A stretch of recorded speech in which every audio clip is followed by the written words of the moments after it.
up in Clemson, South Carolina, and I was born the 10th child of 10 kids.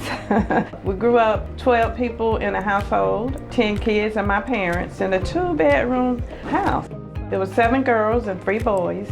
All the girls was in one room, my brothers had their room, and then my parents had, we just basically had a bed in the living room, a let-out couch.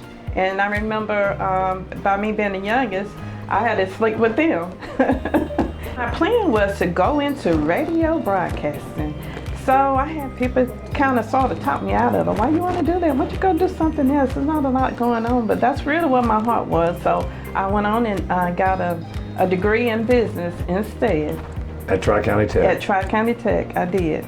And then you get out of tech and now you need to go to work. Yes. So what was your first job? So my first job, where actually I was still in school, but I still needed that job on the side to go to school to help pay for my education. So I was able to work at Clemson University in a cafeteria. I believe it was Holcomb at the time. Fast forward, I went into a Burger King in Anderson, and that's where I met my boyfriend, which is now my husband. And you got married at your home church? I did. Which is? New Hope Baptist Church in Clemson. How big a deal was that growing up, that the church in your family? Well, it was really a big deal growing up. I can recall it was not too far from my home, of course, so we walked to church. Did you really? We walked to church, yes. It's in walking distance. It's right beside the baseball field that my daddy actually coached at coming up. So, yeah, it was good. A lot of fun. Back in 2012, I was diagnosed with breast cancer, and it was pretty aggressive, and had my chemo and radiation and all that stuff. So when you're going through and, now you got a second chance at life, what do you want to do now? So I said, I want to go and see what I can do about my first love, which is radio. So I said, hey, I would go back to school, and went to Tri-County Tech and got my degree in radio broadcasting.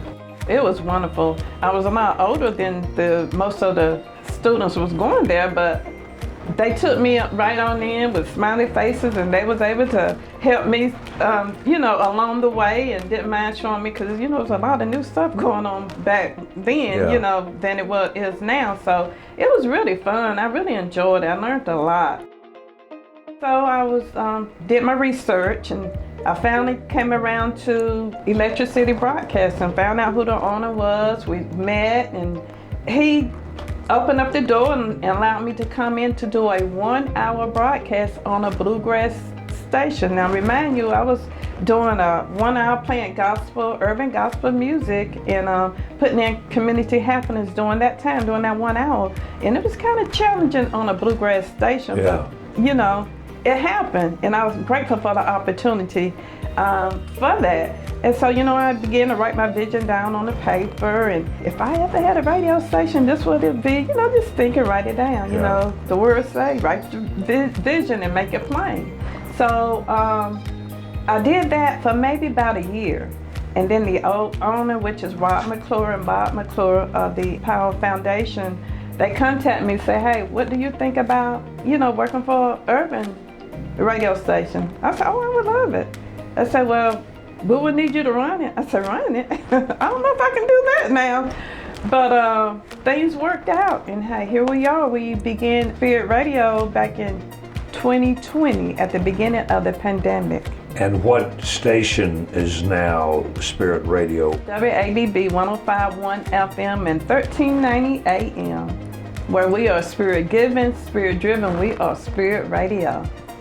And of course, we have Paul Brown News. I look forward to having him every day to bring our news in. And I just bring in community happenings like going on at churches, community events, and things like that. Most time I get invited to events, and I'm able to meet people and let them know what's going on here at the station. Some people may have heard about it, some people may have not. So every opportunity, I'm out in the community trying to do something, spread awareness. The one that I actually host is every Sunday morning at 9 o'clock a.m. to 1 o'clock p.m., bringing you the best inspirational gospel music. During the week, starting at 5 o'clock in the morning, we have a syndicated show, which is Bobby Jones. 6 to start beginning. Actually, in a couple more weeks, we're going to have another syndicated show. He'll be coming on from 6 o'clock to 10 o'clock that morning. We sell commercials. We look for sponsors. And is that your job too? That's my job too. So you can imagine, I have to do what I can, how I can, and when I can. 10 o'clock, we leave that hour open for some biblical teachings. Starting in a couple more weeks, it'll be Tony Evans. Right now, he's on from 8 o'clock a.m. and after that, it's Charles Stanley. And we want to continue to keep biblical teachings on at 10 o'clock a.m. And in between that time, we'll be able to share some community happenings, what's going on in the community. And then at 11 o'clock a.m. is another syndicated show, which is Liz Black. She's an inspirational lady who comes on from 11 o'clock to 3 o'clock p.m. weekdays. And then at 3 o'clock p.m., I'd like to keep that hour open for some church broadcasting. And right now we have Mountain Spring Baptist Church located in Anderson, where the pastor is Dr. James Noble. And they've been with us ever since we started up.